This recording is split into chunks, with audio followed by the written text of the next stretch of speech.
Breaking news మనం చూస్తున్నాం. పులివెందుల ఎన్నికను వైసీపీ నేతలు సవాల్గా తీసుకోవాలని సతీష్ రెడ్డి అన్నారు. ఎలా అయినా గెలవాలని వైసీపీ నేతలపై అక్రమ కేసులు పెడుతున్నారని అన్నారు. పులివెందుల పౌరుషానికి లోకేష్ అహంకారానికి మధ్య జరుగుతున్న ఎన్నిక ఇది అన్నారు. ప్రజలు పులివెందులకు వైఎస్ కుటుంబం చేసిన అభివృద్ధిని చూడాలి అన్నారు. 14 నెలల్లో కూటమి ప్రభుత్వం పులివెందులకు చేసిందేమీ లేదన్నారు సతీష్ రెడ్డి. పులివెందుల మెడికల్ కాలేజ్ కి ఎంసీఐ సీట్లు కేటాయిస్తే మెడికల్ కాలేజ్ నిర్వహించలేమని ప్రభుత్వం చేతులెత్తేసింది అంటున్నారు సతీష్ రెడ్డి.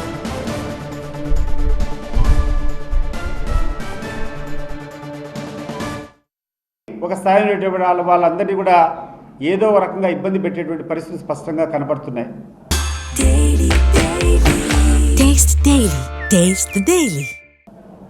జగన్మోహన్ రెడ్డి గారి మీద అభిమానులైనటువంటి ప్రతి ఒక్కరికి చెప్తున్నాను, ఈ ఎన్నికలు ఒక ఛాలెంజ్గా తీసుకోండి. ఈ ఎన్నిక పులివెందుల పౌరుషానికి, ఈరోజు ఉన్నటువంటి ఈ లోకేష్ అహంకారానికి, ఈ రెడ్ బుక్ అహంకారానికి జరుగుతున్నటువంటి పోరు. పులివెందుల్లో ఉన్నటువంటి జగన్మోహన్ రెడ్డి గారి ప్రతిష్టకు భంగం కలిగించాలనేదే వీళ్ళ లక్ష్యం. దానికోసం వీళ్ళు అక్రమైనటువంటి మార్గాలతో, ప్రజాస్వామ్యంలో ప్రజల బలంతో ఎవరైనా గెలవాలి కానీ అక్రమ మార్గాలతో దౌర్జన్యాలతో గెలిచాలని చెప్పి ప్రయత్నం చేస్తూ ఉన్నారు. పులివెందుల ప్రజలకు ఒకటే విజ్ఞప్తి చేస్తున్నా నేను, ఒకసారి చూడండి, ఈ ప్రాంతంలో జరిగేటువంటి అభివృద్ధి చూడండి.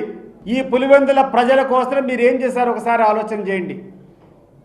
ఇక్కడటువంటి మెడికల్ కాలేజీకు MCA medical council of India వాళ్ళు, MCA medical council of India వాళ్ళు ఒక 50 సీట్లు కేటాయించి కాలేజ్ ప్రారంభం చేయమంటే గవర్నమెంట్ కాలేజు, మేము ఈ కాలేజీ మొదలు పెట్టలేమని చెప్పి ప్రభుత్వం రాసిచ్చింది. ఈ ప్రభుత్వానికి పులివెందుల పట్ల ఏమాత్రం చిత్తశుద్ధితో ఒకసారి ఆలోచన చేయండి.